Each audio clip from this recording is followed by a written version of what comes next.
Welcome back to One Piece Anime Review, episode number 238. This is reviewing the 1013th episode of the anime, Yamato's Past, the man aiming for an emperor's head, and the 1042nd chapter of the manga. This episode is pages 11-15 of chapter 998 and pages 3 through 9 of chapter 999. Yeah, when I read it, I was like, wow, not a lot of material here. And you want this episode did for what is equivalently for a manga, roughly about 7 plus about 5. That's roughly about 12 pages.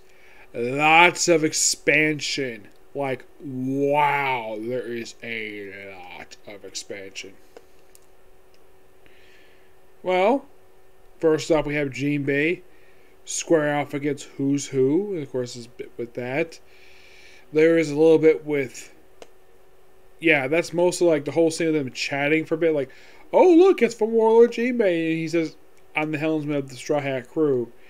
And after that, that's... This brief conversation, that's it. That is literally the 5 pages that they skipped over from last week's episode for this one bit. Yeah, this whole scene, which is done beautifully in the anime, is roughly 2 minutes. That is simply adapting 5 pages of a manga. And then we see Luffy take out some guys. And then pretty much for most of the rest of this episode, focus on Yamato, Shobu, and Momonosuke, where they kind of go in detail exactly about Ace's time when he came to this island. Now, I should point out though, this is actually, if you watch Ace in the anime, he does not have the white beard tattoo on his back. You want to know why? This actually is set before he joined the Whitebeard Pirates. And also, his ship is not a Whitebeard ship. That is actually his ship when he was the captain of the Spade Pirates. Yes, the Spade Pirates was a crew that he formed just prior to become part of the Whitebeard Pirates when he was the 2nd Division captain.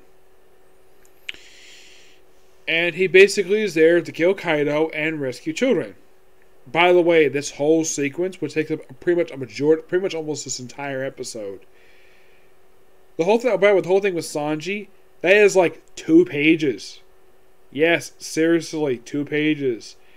Yeah, with him running away from Black Maria. Yeah, 2 pages, and yeah, that's it. And guess how much screen time that got? 1 minute. Actually, more like a minute and a half. Jinbei took a couple minutes. Pretty much the whole episode was just the whole thing with Yamato and Ace. Yeah. So we see Ace when he arrives on the island, where he's there to not only kill Kaido, but also rescue children.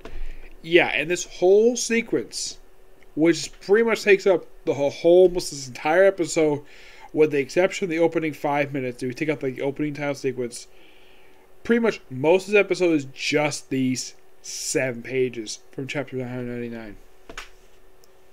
So Ace arrives on the island, takes a couple guards really easily. He's on the island. He's like, wow, it's so simple. And then he runs to Yamato. Yes, Yamato, before she lost her sleeves. And her not wearing a mask for some reason. Yeah, they fight for a bit, and of course his crew will rescue the children. They fight pretty easily. They rescue them, gets in their ship, and of course Yamato mentions that Kaido was her father. Of course, here's the thing. Ace refers to Yamato as a man, despite the fact his crew can easily see Yamato as a woman. Yeah, I thought this was kind of weird. I'm not really sure why this is. They did this for the anime, where they kind of refer to Yamato as a man, despite the fact that Yamato is clearly a woman. They do show a flashback of the reason why that Kaito keeps the handcuffs on Yamato. Because according to him, she has no desire. There's nothing for her to do. Like, she has no... apparently, according to him, she had no ambition. Doesn't know exactly what she wants to do. So, confine her to the island and have her put on handcuffs. Of course, she's telling him, please take out these, uncuff me. And, of course, he walks away. Yeah, early on it was, oh yeah, because you want to like Odin, but Yeah, but according to this flashback, this kind of contradicts basically what she said. So, and then of course they briefly fight, and then the whole revelation. Oh yeah, she's Kaido's daughter. And of course, the fact that no officer was here. Apparently, Kaido was on an expedition at this point in time. You're probably thinking, what the heck is Kaido doing at this point? What expedition can be on? Not really sure, actually. Because it could be at any point in time. Now, I would say from Ace's perspective, this is probably just after events of Book 2. I would say it's probably because I heard that there is a One Piece light novels. I will probably get my hands on Book 2 soon. That the light novels do not cover his Wano stuff. Which apparently this episode covers his Wano stuff. So, and they fight again when, of course, the screw goes off. They fight for a bit, and things like, and of course, there's the flashback of his father, and of course, his father trying to beat people up. When he asked you about Gold Roger. And of course, well, she kind of did something similar to him, so she proceeds to break the statue, the dragon statue, and to top it off, Ace punched the statue with his fire fist. And then he and Yamato just have let's just say a long drinking session, which involves them talking about Luffy and his adventures. Yep, pretty good sequence here. And then after that, then Ace leaves. Then, of course, Yamato plans for the day Luffy comes to island. Then they cut back to present day, where Momo mentioned what happened to Ace. Ace died 2 years prior to this.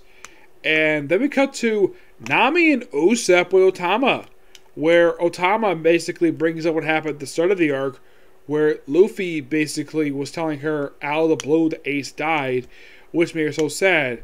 And Nami, of course, probably chastises him later for this, but yeah, they actually show something. The manga didn't exactly show this, but did mention this briefly at the end of page 9.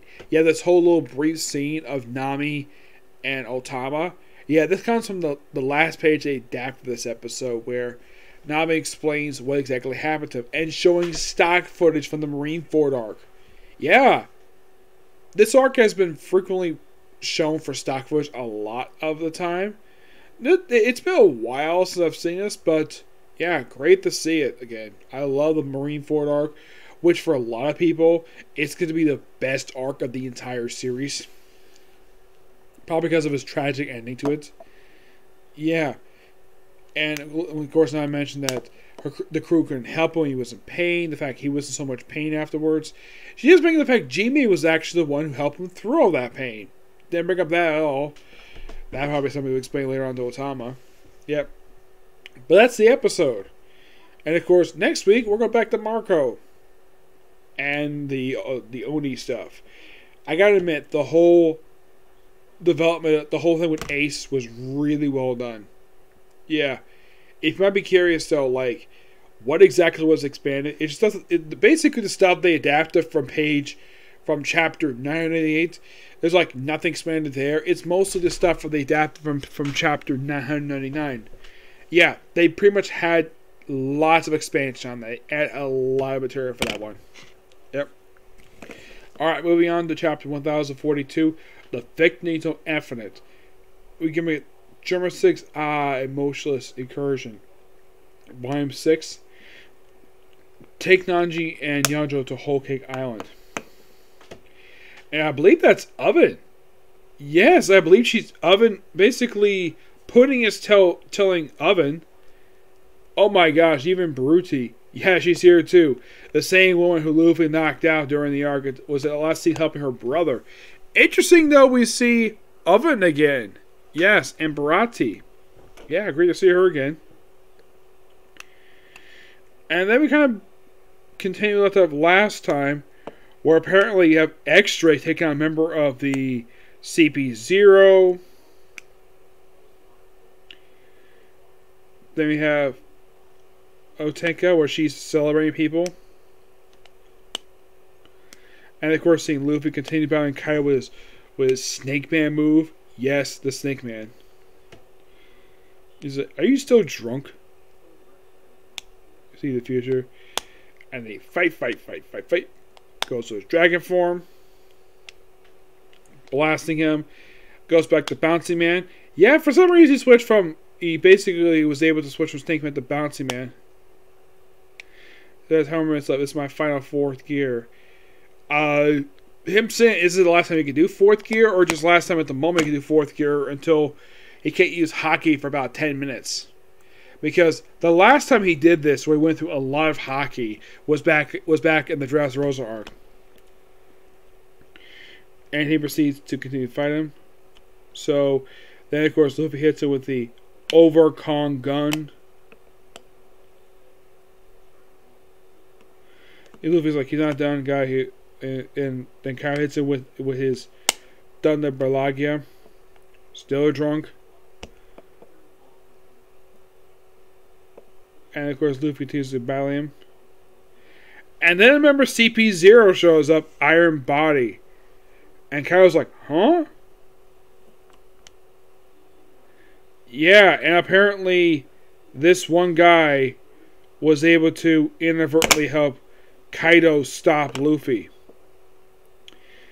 And Kaido's probably like, why the heck would CP0 interfere in my fight? He was having so much fun. Yeah, what a very bummer ending.